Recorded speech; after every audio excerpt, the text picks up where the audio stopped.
Ni hao,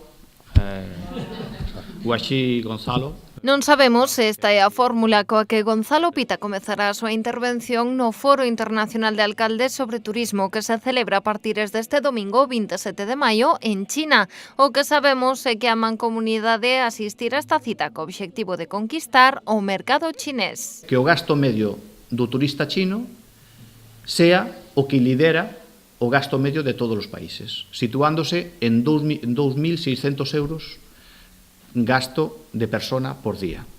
E despois hai outra cousa que tamén encaixa dentro dos obxectivos que ten a nosa comarca, que é a desestacionalización. Por qué? Porque os meses preferidos para viaxar os chinos non son xulio e agosto.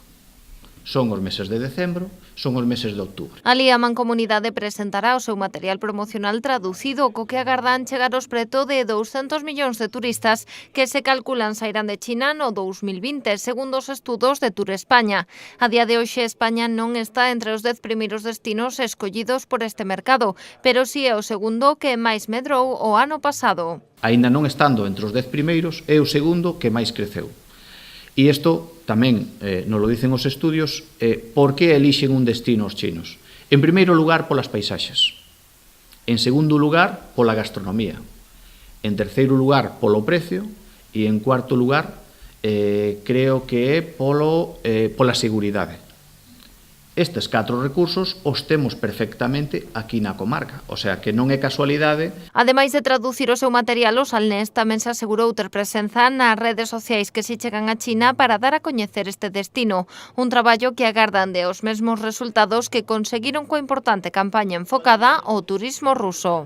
Quiere decir que estamos trayendo gente de todos los lados para esta comarca, que era el objetivo, y seguimos habiendo mercados. Ahora nos vamos al mercado chino.